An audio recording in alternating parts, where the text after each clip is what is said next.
Bueno, hoy vamos a ver lo que es cavidad torácica, si bien son algunos conceptos que ya han visto en lo que es anatomía 1, vamos a hacer hincapié en lo que son los contenidos de esa cavidad torácica.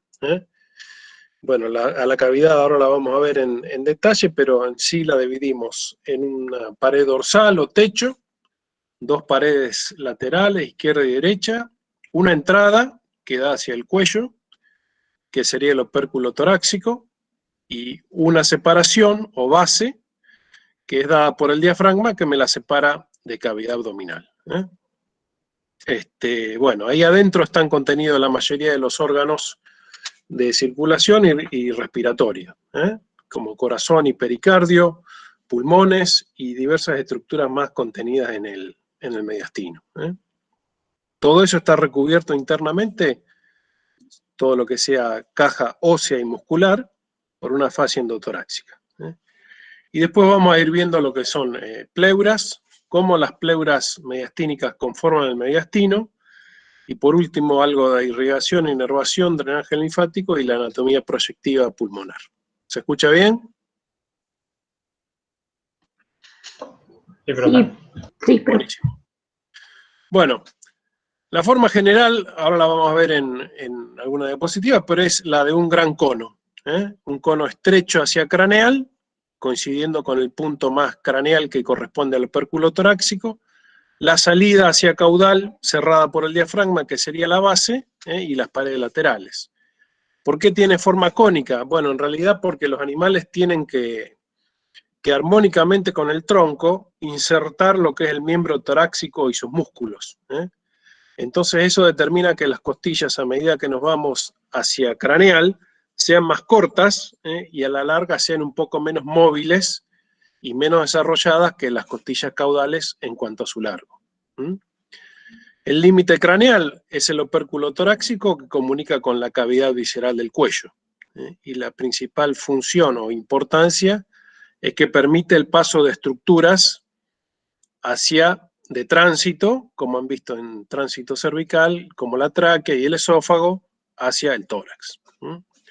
Bueno, el límite caudal es el diafragma, ya lo mencionamos. Vamos a hacer hincapié en los orificios y en las estructuras de tránsito hacia el abdomen. Por ejemplo, el esófago transita toda la cavidad torácica y a través del hiato esofágico sigue viaje hacia el abdomen, hacia el estómago.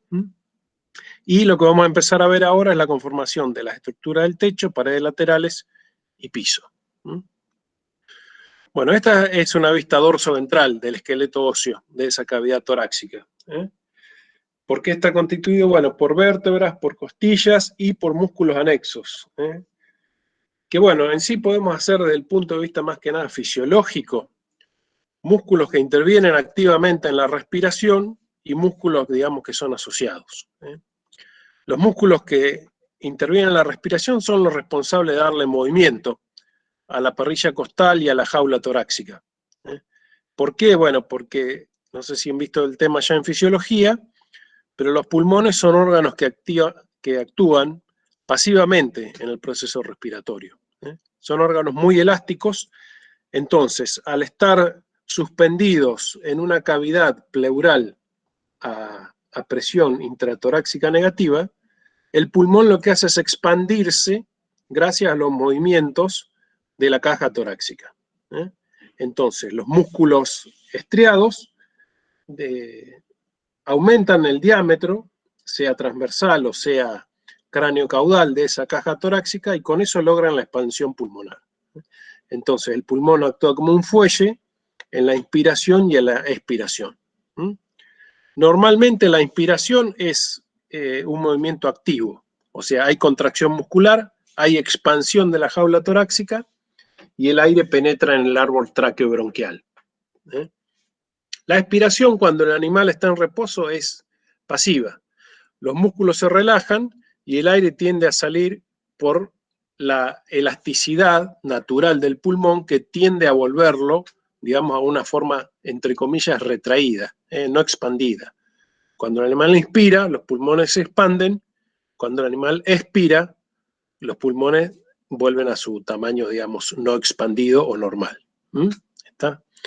Bueno, todo eso se produce gracias a que el pulmón se puede expandir y copia, entre comillas, el diámetro y el tamaño de la cavidad torácica internamente.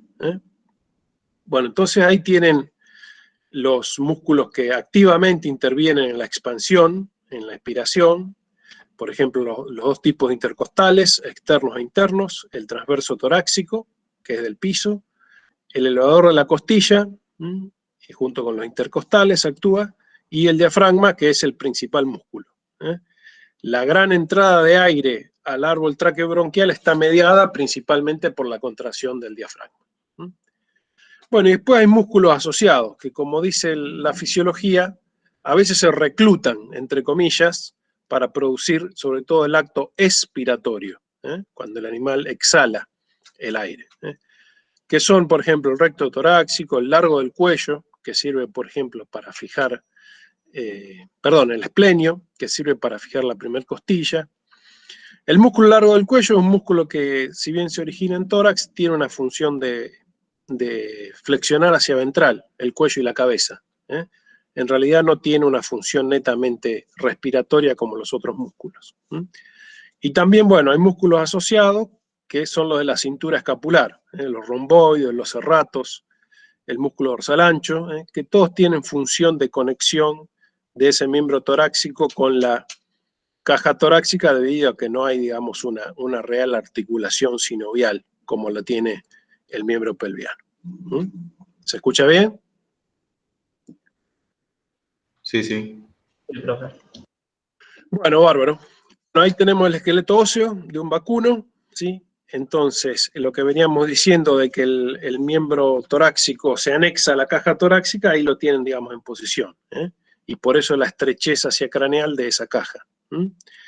Además de vértebras y costillas, encontramos los cartílagos costales, que son los que tienen ahí representado en colorcito blanco, y hacia el piso, el esternón con sus esternebras, un manubrio, que es la primera esternebra, y hacia caudal, prácticamente ya dentro de lo que sería el piso del abdomen, el cartílago sifoideo, que es bien plano y redondeado, pero repetimos, lo vamos a encontrar ya proyectado hacia el piso abdominal craneal. Bueno, según la especie con la que estemos trabajando, el tórax tiende a tener una forma más alargada, un poco estrecha lateralmente, como en el cerdo, o tiende a tener más forma de tonel, como por ejemplo el rumiante o el carnívoro. También esta transparencia nos sirve para marcar y hacer un recordatorio de la cantidad de pares de costillas que tienen los mamíferos que estudiamos. Recuerden que el equino tiene 18 pares, a veces puede tener un 19º, eso es bastante variable según la raza del equino. Los rumiantes, sean grandes o pequeños, tienen 13 pares de costillas, al igual que los carnívoros. Y los porcinos normalmente tienen 14 pares de costillas, puede aparecer un 15º par, en general cuando este último par de costillas está presente, el cerdo tiene una vértebra lumbar menos. Entonces el número de vértebras permanece más o menos constante. 14 o 15, repetimos para el caso del porcino. Bueno, empezamos describiendo el techo. ¿Sí? Acá tenemos una vista izquierda de un rumiante. Esto es una foto de níquel. Entonces, ¿cuáles son las estructuras que marcamos en el techo? No sé si alcanzan a ver el cursor, pero intervienen las vértebras torácicas, que serían estas de aquí, fijadas por su ligamento longitudinal ventral. Y del sexto cuerpo vertebral hacia rostral, nace los filetes del músculo largo del cuello. El músculo largo del cuello es este que tenemos acá, comienzan a intercalarse sus filetes y pasa por dorsal del opérculo torácico para ir a insertarse en ventral de los cuerpos de las vértebras cervicales. Bueno, una estructura que vamos a encontrar bien relacionada a los cuerpos vertebrales es lo que vieron en el sistema nervioso autónomo, ¿sí? El ganglio cérvico torácico, que sería este que encontramos acá con el número 26, o ganglio estrellado, sinónimo, cervicotorácico o estrellado, y hacia caudal la continuación con los ganglios paravertebrales y la conformación del tronco simpático torácico, que atraviesan la arcada lumbocostal hacia el abdomen para seguir como tronco simpático lumbar. Bueno, y hacia cada lado de los cuerpos vertebrales tenemos lo que se denominan surcos pulmonares. En realidad no son unas estructuras tangibles. Corresponde, digamos, al espacio cóncavo que tenemos todo a lo largo del raquis torácico, que sería este espacio más bien sombreado. Acá encajan a la perfección los bordes dorsales de los pulmones, que ya lo vamos a ver, son bordes gruesos y redondeados. Entonces, entre la extremidad proximal de la costilla, que podrían ser estos remanentes de costillas acá que han sido cortados, y los cuerpos vertebrales forman ese espacio amplio redondeado, inmediatamente paralelo y adyacente a los cuerpos vertebrales, que recibe el nombre de surco pulmonar. Bueno, vamos al piso. En el piso tenemos como base ósea o dura el esternón con las enternebras y los cartílagos costocondrales. Acá también marcamos, según Popesco, las diversas extremidades ventrales o externales de las costillas. Fíjense lo que les decía antes, el cartílago sifoideo, si bien es parte del esternón, por estar hacia caudal de la inserción del diafragma, no interviene, digamos, en el piso torácico. El manubrio del esternón, que es la porción más rostral, más craneal, perdón, no rostral, más craneal, sí lo es. Bueno, eso es la base ósea o cartilaginosa también. Se suma una base muscular dada por estos músculos, que son los músculos o el músculo transverso torácico, que corresponde a interdigitaciones transversas, ¿sí? ¿Está? Lo mismo pasa de un lado como del otro. La diferencia en esta vista de Popesco es que sobre el piso del lado derecho, bajo el músculo transverso torácico, corren la arteria torácica interna y la vena satélite.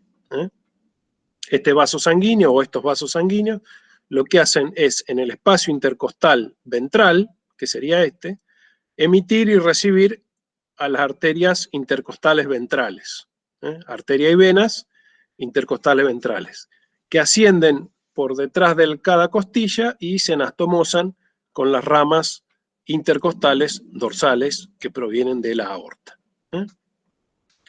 Bueno, y otra estructura que podemos marcar que están aplicadas contra ese piso de la cavidad torácica son los linfonódulos externales, que son estos que tenemos acá. Bueno, entonces esas son las estructuras descritas en piso. Decíamos, esternón, cartílagos costocondrales, extremidad ventral o external de las costillas, y como músculo principal, el transverso torácico, ¿sí? Y también algo que me olvidé de mencionarles, la presencia del músculo intercostal interno. El músculo intercostal externo, superficial, es más corto y no alcanza a cubrir, digamos, el espacio intercondral, o sea, entre los cartílagos costoesternales. Bueno, techo y piso vimos. Ahora vamos a la entrada, opérculo torácico. Fíjense, acá vamos a describir cómo se forma, es muy sencillo. Esto es un corte transversal de un caballo visto de caudal. Entonces tengo el lado izquierdo hacia aquí, el lado derecho hacia aquí. Pero bueno, eso no importa tanto porque el opérculo torácico es una abertura, digamos, simétrica. ¿Por quién está conformado? ¿Cuáles son sus límites? Bueno, la primer vértebra torácica, que la encuentro aquí en dorsal, inmediatamente hacia ventral aparece el músculo que le marqué como techo de esa cavidad, que como se dirige hacia el cuello, es el que nombramos como el músculo largo del cuello. Bueno, entre la primera vértebra torácica y la segunda vértebra torácica articula la primera costilla, que desciende. ¿Y a dónde la encuentro marcada en el corte? Bueno, es esta que tengo aquí, la costilla izquierda, y esta es la derecha. Como las costillas no están bien perpendicular al suelo, o sea, no son rectas y perpendiculares al suelo, están medias arqueadas, a veces el corte no la agarra entera, como es lo que pasa acá, que solamente vemos una parte de ese primer par de costillas. Bueno, y como límite ventral tengo el manubrio del esternón. Entonces, esa abertura ligeramente elíptica es la conformación del opérculo torácico. Se divide arbitrariamente en dos porciones, un estrato o capa aerífera y una vascular. ¿Eso por qué? Bueno, porque en general los órganos de tránsito cervicales pasan o ingresan al tórax en la parte más dorsal, como por ejemplo la tráquea y el esófago. Esto que tengo acá, tráquea y esófago, ¿sí? Bueno, hay grandes vasos ahí en esa zona también, y los principales vasos arteriales y la conformación de la vena cava craneal se dan aquí, en la parte más ventral. Por eso a esta parte del opérculo se le denomina estrato o porción vascular. Bueno, principalmente, ¿cuáles son los vasos sanguíneos que tiene? Bueno, tiene las arterias carótidas, como decíamos, y también el nacimiento de muchas veces de las subclavias y la conformación de la vena cava craneal. Acuérdense que la vena cava craneal, acá la tienen bien marcada, por eso la ven como segmentada por la función de 4 vasos sanguíneos, corresponden a las venas yugulares y a las venas axilares. Entonces, ahí, sobre el opérculo torácico, se forma la cava craneal, que es gruesa, relativamente corta, y va en busca del corazón. ¿Alguna pregunta hasta acá? Bueno, seguimos. Cerramiento caudal de esa cavidad torácica, el diafragma. En sí decimos que tiene dos partes, una porción carnosa o marco carnoso y una porción más bien central o tendinosa. La porción o marco carnoso tiene 3 partes. Una parte costal, que es esta que tienen marcada aquí con el número 3, una parte external, que es la más ventral, que nace aquí y es continuación de este músculo, y una porción vertebral o pilares o crura, que derivan de los cuerpos vertebrales lumbares. Entonces, porción vertebral o pilares del diafragma. Son 2, uno izquierdo y uno derecho. ¿Sí? El pilar derecho tiene un origen un poco mayor, porque se origina del ligamento longitudinal ventral de las vértebras lumbares 1 o 4.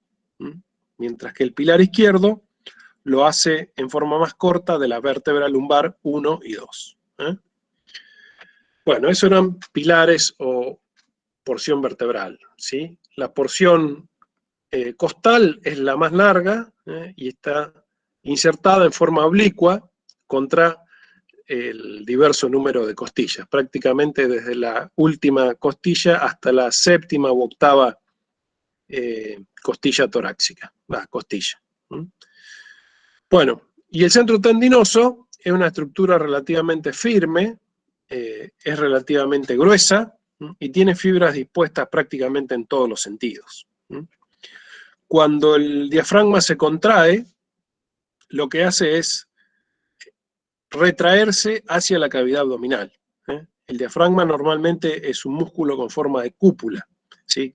Que invade, entre comillas, la cavidad torácica. La porción más convexa del músculo está mirando hacia el tórax y la cóncava hacia el abdomen. Entonces, cuando el músculo se contrae, lo que hace es desplazarse hacia caudal y expandir la base pulmonar, posibilitando que el ingreso del aire sea al árbol traqueobronquial.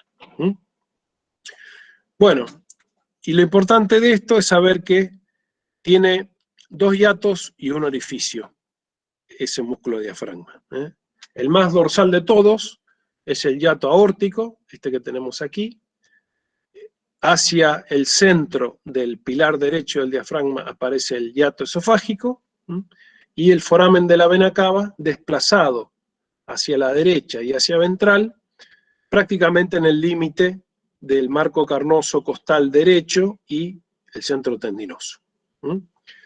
La diferencia entre hiato y foramen es la siguiente. El hiato tiene una fijación del tejido un poco más, del tejido del diafragma a los órganos que transitan un poco más laxa, y son dilatables.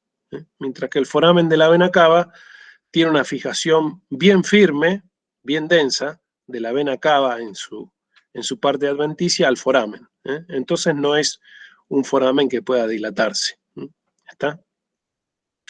Bueno, vamos a ver que hay diversas estructuras que transitan el diafragma. En el hiato aórtico lo hace la arteria aorta, el conducto torácico y la vena ácigos, sea izquierda o sea derecha, según la especie de la que estemos hablando, ¿sí? El esófago transita hacia la cavidad abdominal en busca del estómago y lo acompañan los nervios o troncos vagales dorsal y ventral y una arteria que lo nutre, que se denomina arteria esofágica caudal o recurrente, ¿sí? Y el foramen de la vena cava es perforado o atravesado por la vena cava caudal, que en realidad está penetrando desde el abdomen hacia el tórax, después de haber recogido sangre venosa en el hígado. Vena cava caudal. Acá falta el término caudal. Bueno, este decíamos el cerramiento y el límite caudal de esa cavidad torácica. Bueno, ahora, si bien no vamos a desarrollar ampliamente los pulmones, le voy a desarrollar algunas partes que tienen que tener presente porque las vamos a ir mencionando durante el desarrollo de pleura, sobre todo. Los pulmones son dos órganos que se adaptan muy bien a la forma de esa cavidad torácica, son elásticos, como habíamos dicho, tienen la llegada de la tráquea, un bronquio principal, la segmentación, la formación de un árbol tráqueo-bronquial, ¿cierto? Internamente. Externamente tienen un punto bien afinado del órgano que se denomina vértice o ápex, es este que tenemos acá.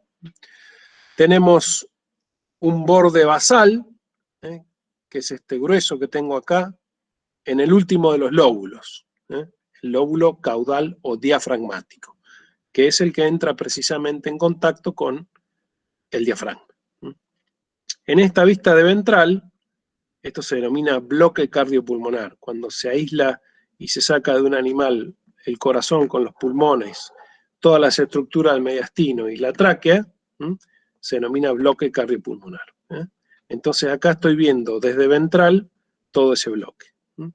Y esto que tengo acá bien amplio, que es ligeramente cóncavo, debido a que se adapta a la forma convexa del diafragma, es lo que se denomina base pulmonar, o cara diafragmática, ¿sí? Porque establece un amplio contacto con, repetimos, el diafragma. Esta parte que ven acá sería de una vista lateral, corresponde a lo que sería la superficie costal. ¿Por qué? Porque interviene o toma contacto amplio con la parrilla costal, ¿sí? Bueno, y ahora vamos a ver en diferentes fotos lo que sería la cara mediastínica. La cara mediastínica sería la cara que está hacia el plano medio del pulmón, ¿sí?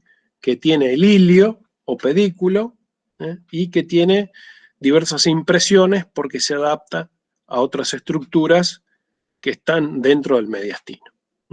¿Está?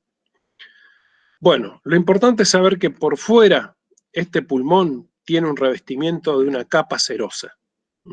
Es una membrana fina que se denomina pleura, pleura visceral o pleura pulmonar.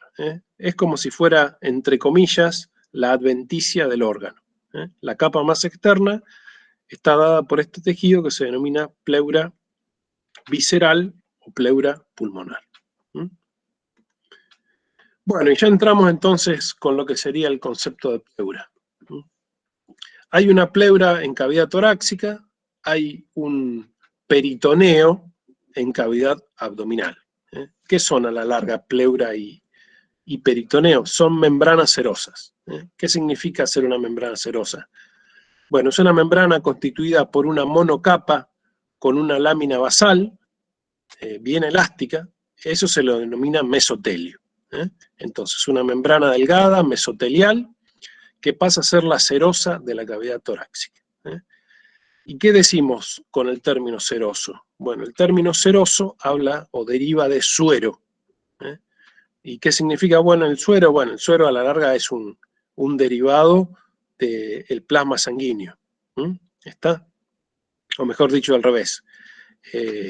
A partir de la sangre, una vez que esa sangre se exuda o se trasuda, que sería un término más bien, digamos, en anatomía normal, se genera el suero. Cuando usted tiene una muestra de sangre, se forma un coágulo y ese coágulo se retrae, lo que hace es exudar suero. Entonces, esta membrana se llama serosa porque normalmente está trasudando, produciendo algo de ese líquido seroso que se vuelca adentro de la misma cavidad pleural. ¿Está?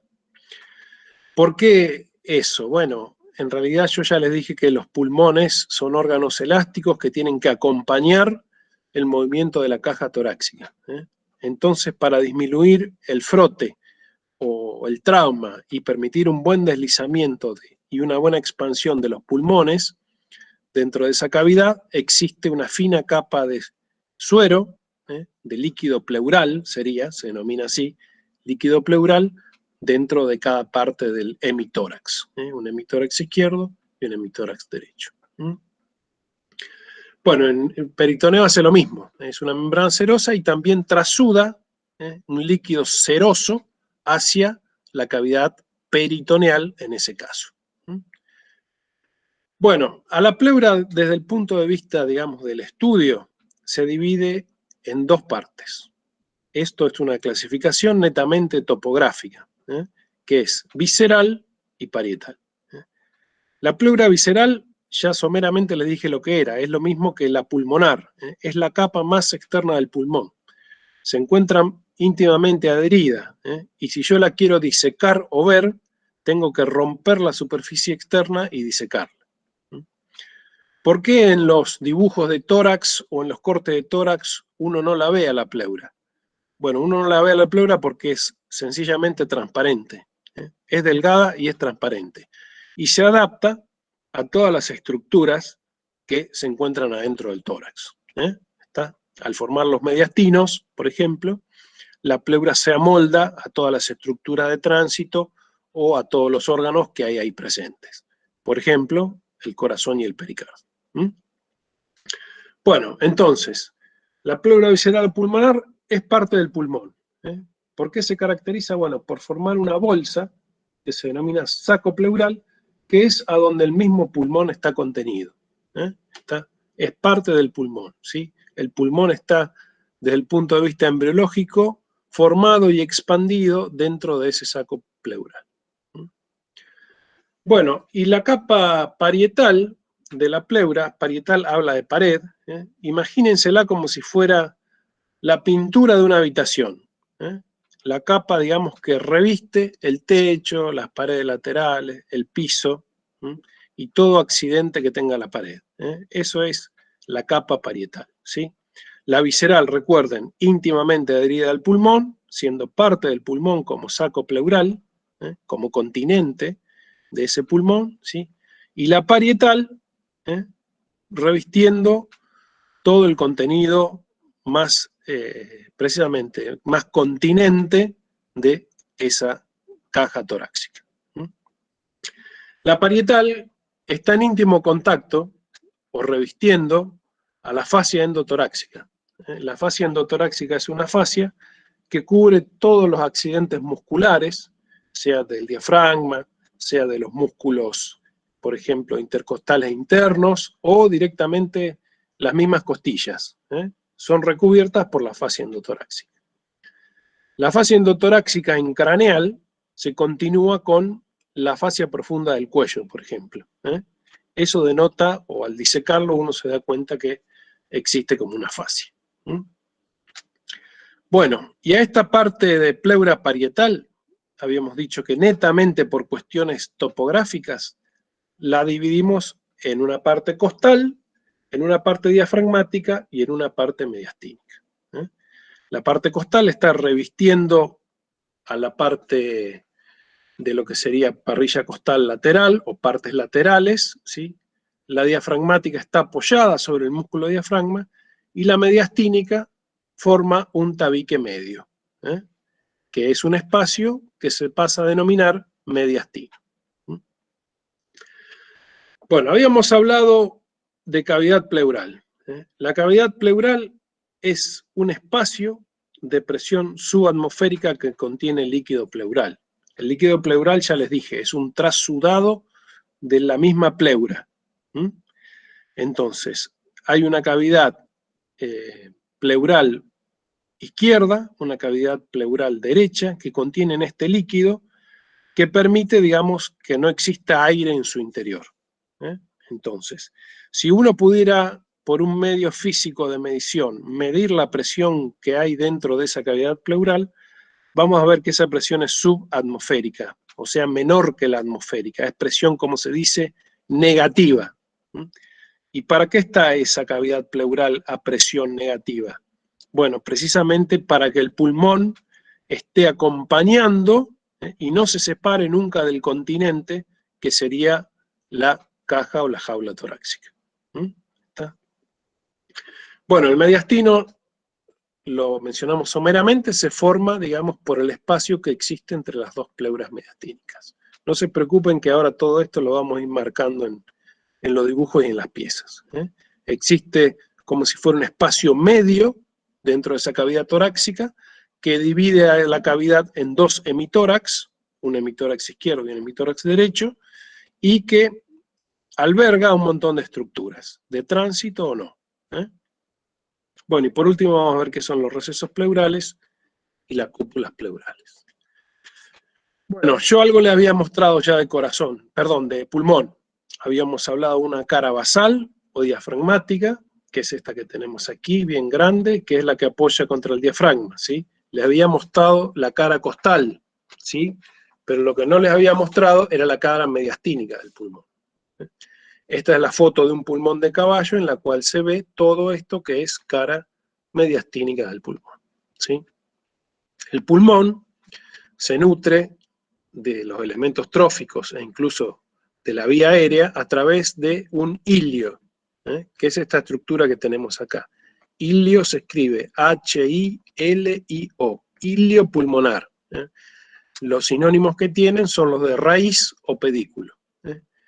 Y a través de ese pedículo ingresan al pulmón los bronquios principales, las arterias pulmonares, ramas de la arteria broncoesofágica.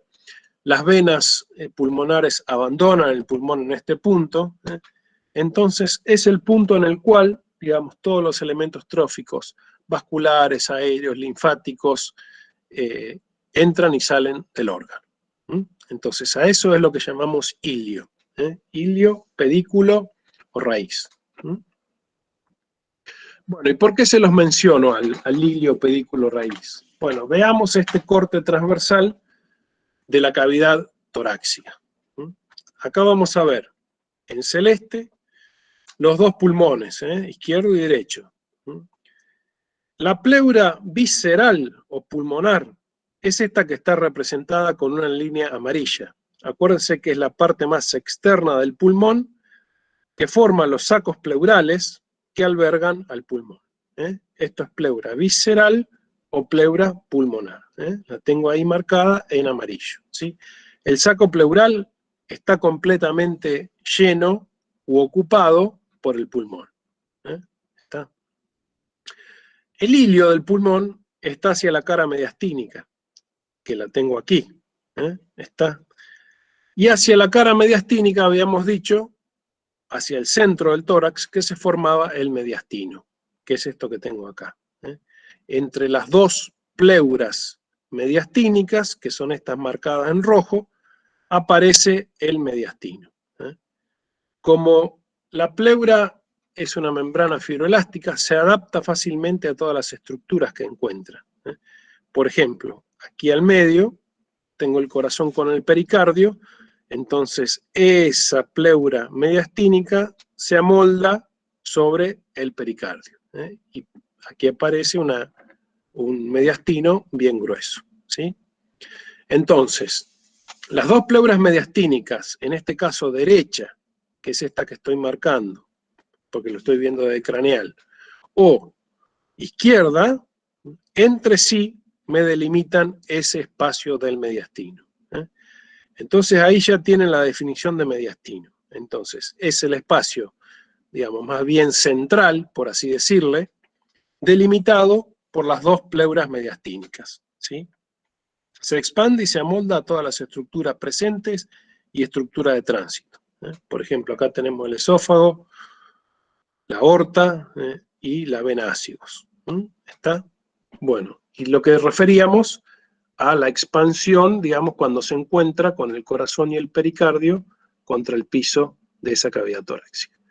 Bueno, entonces, esto que me queda acá es el mediastino, ¿sí? Y acá se me forman las dos cavidades, esas que habíamos descrito como un hemitórax izquierdo y un hemitórax derecho.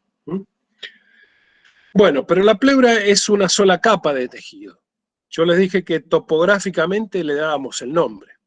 Ya vimos lo que era pleura visceral o pulmonar, la amarilla, repetimos, pleura mediastínica, que era esta roja, y nos falta mencionar dos tipos de pleuras más, la costal y la diafragmática. La costal, como el nombre lo dice, está aplicada contra la parrilla costal lateral. Entonces, todo esto que tengo acá pintado en azul es la pleura costal.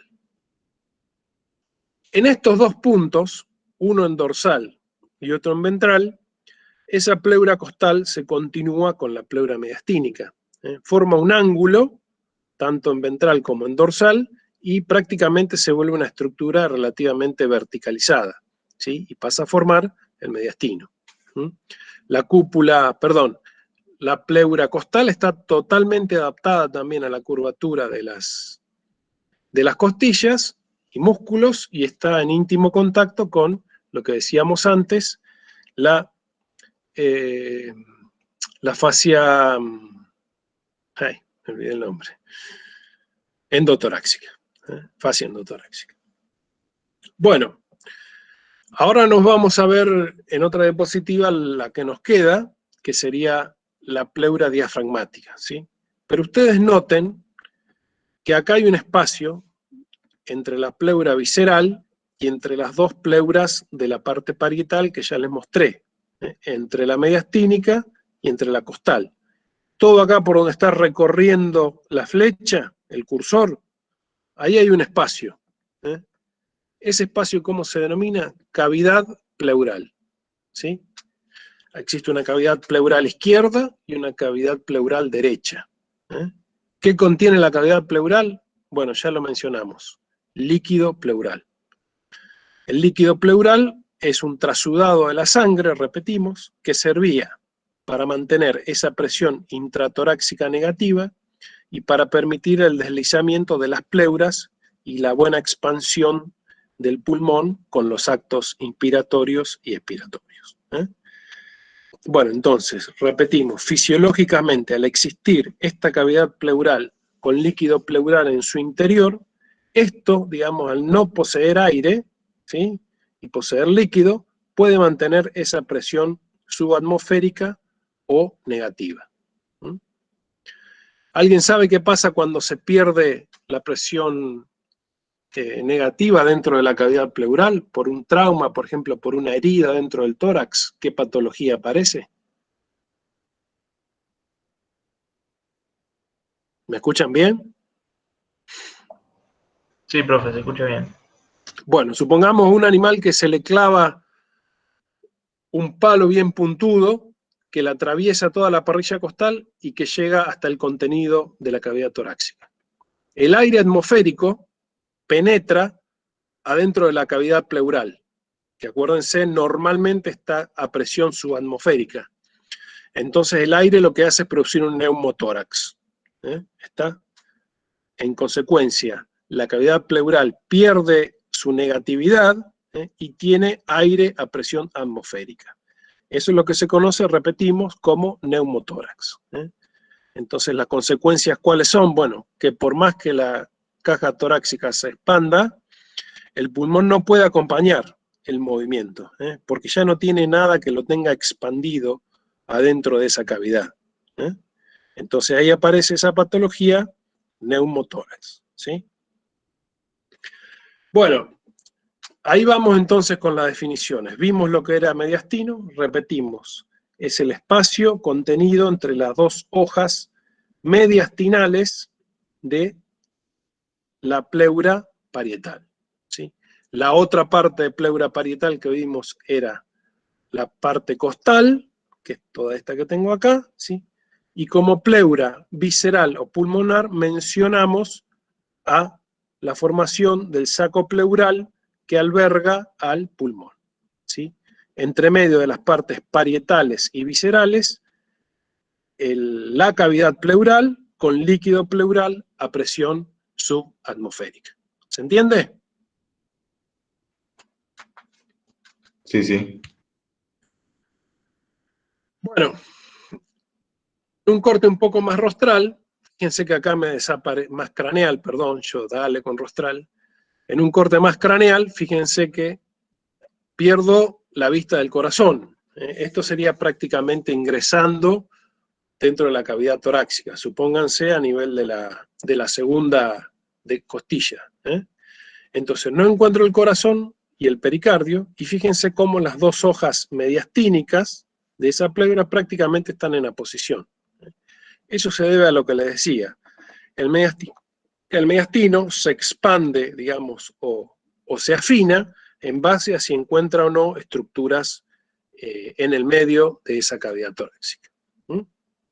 Bueno, acá les marco de nuevo en rojo todo lo que es pleura mediastínica, en azul lo que es pleura costal.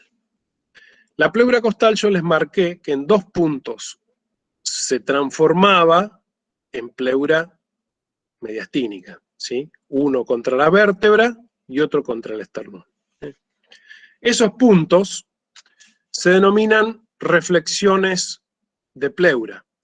Entonces aparece un pequeño espacio aquí un poco más expandido de esa cavidad pleural que se denomina receso. Receso, en este caso, costo mediastínico dorsal o vertebral, porque está cerca de la vértebra, ¿sí? Y existe a su vez un receso costo mediastínico ventral, o también llamado external. La pleura es un solo tejido, acuérdense de lo que yo les vengo diciendo. Según la posición de la pleura, uno le da el nombre.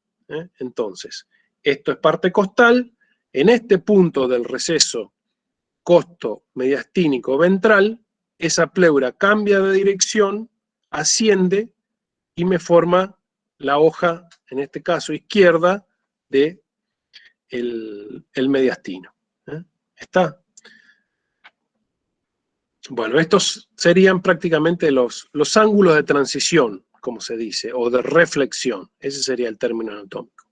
La reflexión de la pleura costal a mediastínica se denomina external en este caso y vertebral en el caso dorsal. Bueno, y acá les muestro lo que son pulmones expandidos. Estos son pulmones de cerdo, a los cuales se los insufla a presión positiva, como para que muestren bien cómo es el borde ventral del órgano y este borde de este lóbulo, que era el lóbulo diafragmático, que se denomina borde basal del pulmón. Este es un pulmón izquierdo de cerdo, ¿sí? Acá tiene su diferente lobulación, y este lóbulo era el diafragmático o caudal, perdón, y este accidente es el borde basal del pulmón. Bueno, ¿qué pasa cuando hay un neumotórax? El pulmón se retrae. Cuando entra aire en esa cavidad pleural, el pulmón, como no tiene una arquitectura que le dé, digamos, una solidez estructural, se retrae. Y ahí se pierde, digamos, eficiencia en el proceso respiratorio. Entonces queda como lo ven acá. Está retraído, ¿sí? Bueno, vamos a esta vista de lo que sería el tórax de un canino, una vista izquierda.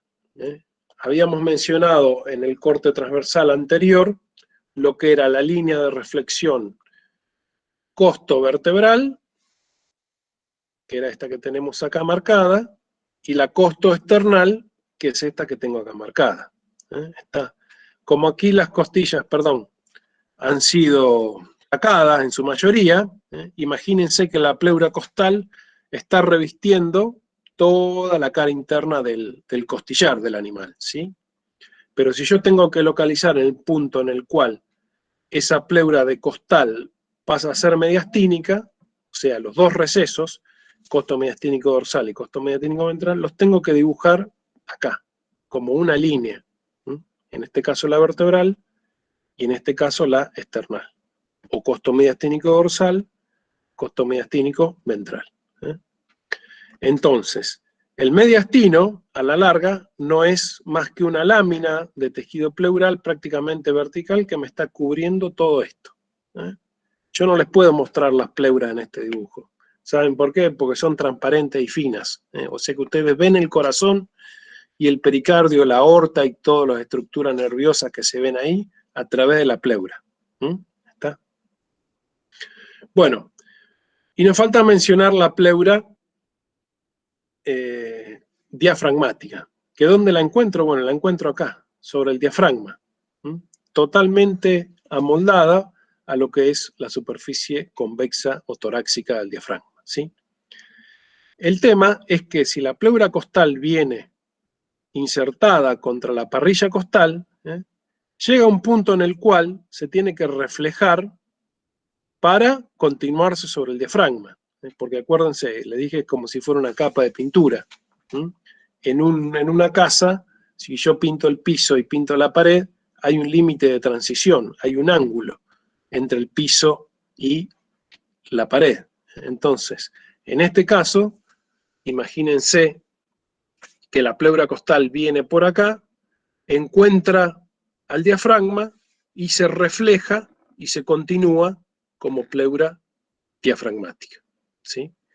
Como en este punto, o así como existían un receso costo mediastínico dorsal y uno costo mediastínico ventral, existe una línea bien larga que forma un receso. Es el punto en el cual la pleura se refleja, a donde pasa a ser de costal a diafragmática, ¿sí?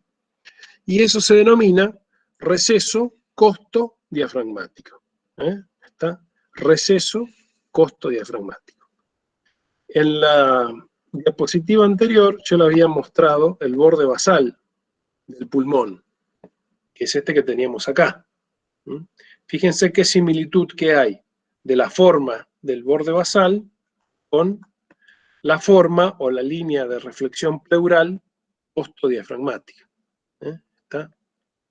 Este receso costodiafragmático es el más amplio en los animales, en condiciones normales, o sea, cuando están vivos. El pulmón, por más que esté en máxima inspiración, cuando el animal o cuando ustedes hacen una inspiración forzada, jamás alcanza su borde basal a cubrir o a llegar este espacio o este receso costodiafragmático. Entonces, ¿qué importancia tiene este receso costodiafragmático desde el punto de vista clínico? Bueno, que es el punto de elección para hacer punciones y colectas del líquido pleural. Si yo les hablo de una punción de líquido pleural, significa que tenemos que, entre comillas, invadir, supongamos mediante una punción, la cavidad pleural y sacar una muestra de líquido pleural que hay ahí adentro. ¿Está? Bueno, entonces repetimos, este receso costodiafragmático es bien amplio. Por más que el pulmón esté expandido al máximo en una inspiración bien forzada, el borde basal nunca alcanza a ocupar todo este receso, y es por eso que este punto, o todo este receso en realidad, se involucra en la parte clínica de extracción y obtención de líquido pleural.